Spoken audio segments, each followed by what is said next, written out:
Hello everyone, this is the sequel to my previous review, Sword Art Online. If you want to have a refresher mind of what I reviewed, link is right here. Right there in this box somewhere, most likely.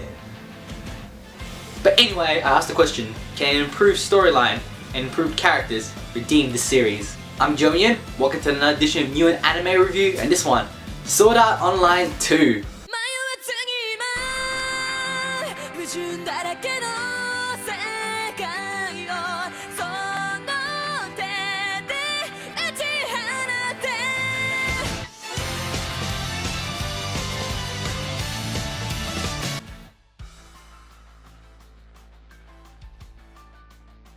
Spoiler, and this may spoil Season 1. There are 3 arcs in Sword Art Online 2, and I would say they are better than the second half of Sword Art Online 1. The first arc is the Investigation Murder Mystery arc, which sort of continued from the previous season. The second arc is more of a light-hearted adventure with friends arc, and the third and final arc is a coming of age arc. All these arcs are better than the Sword Art Online Season 1 second half, because that left a sour taste in my mouth. The first arc is a multiplayer shooter online game. Virtual reality gaming has taken another step in the future. Players can compete in online competition and earn in-game money, and they can use that in-game money and convert it to real money, thus making it a profession. The main game being Gun Gale Online. Some people have taken offense to this, particularly the people who were trapped inside Sword Art Online, and now one of the members from the Laughing Coughing, a guild back in SAO that used to kill other players, is back to show the other people playing what it's really like to die. Now when you die in all these games, you don't die in real life. However, this death gun goes around killing players, so it's a mystery on how these players actually really die. Kirito is brought back and he's been given the mission to find this killer, so it's a crime investigation story. He meets a player named Sinon along the way and gets her to help him learn the game. I'll go more into Sinon later. The story arc in this line really grips you because you're gonna stick with it to find out who the killer is, and plus finding how they killed someone in a game where you're not supposed to die is kind of exciting. However, I do find one part of the story very annoying, as when they were in a cave and they were just talking about Death Gun, about themselves, etc, etc. It was just really dragging, a dragging conclusion. The second arc is much shorter than all the other arcs. It's only 3 episodes long, however it really brings back what the gaming genre is about, having fun and playing with friends. It follows the ensemble cast of the series, and they go on a quest in Alphem Online. That quest is to gain the most powerful sword in the game, known as Excalibur. It's a really light-hearted story and actually felt like a true game was being played. However, it didn't have the epic scale the first SAO had, but I did like how some minor characters got some attention during the arc, especially Klein and Sinon, even though they were minor. The third and final arc has a similar theme, as it's more about playing with friends. However, the arc does not focus on Kirito at all, and focuses on Asuna. Yes, possibly the most annoying character in the series, however, she was sort of redeemed in this arc. But anyway, she's asked to join the guild to beat a boss and get their name engraved on a memorial, because these groups of people have only small time to beat it before they move on with their personal lives. Asuna is also given a decision to either continue her gaming or continue her life, as her mother suggests. She doesn't know what she wants to do outside of gaming and plays the theme on gaming and personal lives. What this arc did really well is how emotional it is. It is really a slower paced arc, and that can appeal to some people, but then again, it cannot. However, if you can feel the emotions that you get from it, it's doing something right. Even with these great stories and interesting arcs, it never solved the problem from the previous SAO. Such as, why did Kayaba Akihiko trap all his players back in Sword Art Online? What was his reason? These stories are great as a standalone, but the overarching story made no progression. Sword Art Online 2 just felt like filler. Sure, it had great stories, but they just didn't have the epic scale that Sword Art Online first half had.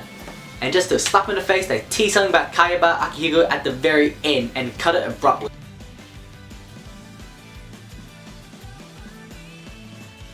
Kirito makes a return as the main protagonist, as he's still OP as hell even in a new game. The game being played is a shooting game, and he owns all the players with a sword/lightsaber. He's pretty much a Jedi. His job is to find who's the killer of the Gun Gale Online is. Of course, as a newbie in a new game, he should be a novice at it, fixing his overpowered status from the previous SAO. Wrong. Apart from being the agent, he's given the role as the person with the same similarity as the killer and the second protagonist. There's still not that much character development for Kirito. Even in the later arcs, he sort of comes out as the power-hungry, gaming, arrogant douche. Also, why the hell does Kirito look like a girl in GGO? Finally, we get to the star of the second season. Not only the second season, but I think overall the most interesting character in SAO has come up with. And that is of course Sinon. Now Sinon has a messed up past, as when she was a kid she killed someone with a gun and hence has developed homophobia, that even a gun shaped objects frighten her. However, to overcome it, she plays Gun Gale online to get used to holding a gun, and she's a very good player at that. What I love about Sinon is her development. While she's in game, she's a calm and cool and badass, only to be outshined by Kirito here and there. Yeah, still disappointed with that fact. However, in the real world, Sinon is actually a vulnerable girl, and you can actually see the confidence and development she gains by playing more GGO. It's not an instant development as well. Even in the end, you can see that smooth development cycle.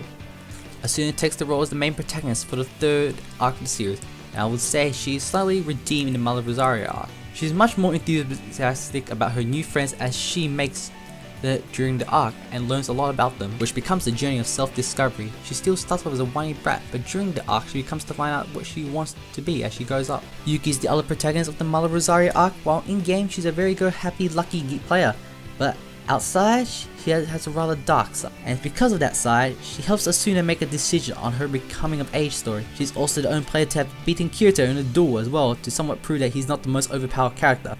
Her character is engaging, and if you feel very emotional towards her story, you know they've done something right. Sure, there was a lot more focus on some characters this time around, especially Sinon. However, all the other characters are developed less. Doesn't help the fact that there is no overall story progression.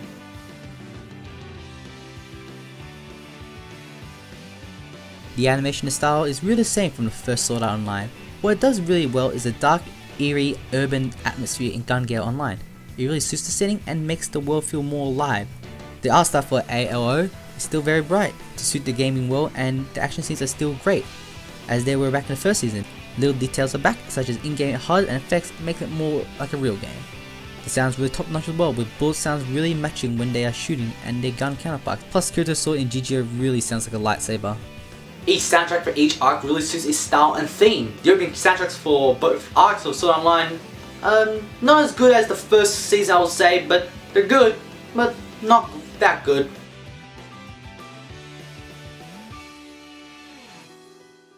The enjoyment factor was less this time around because I didn't feel that epic scale like I did in Sword Art Online 1. The stories were good, but it didn't progress and answer any of the previous season's questions. The first half is a crime thriller and the second half is more about gaming with friends. Sinon's character really kept me going. She had such an interesting development.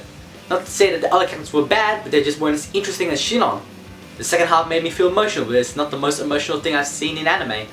As for story progression goes, I felt it was like a slap in the face, because after watching this whole season, the story did not progress, so I feel like it was just all filler.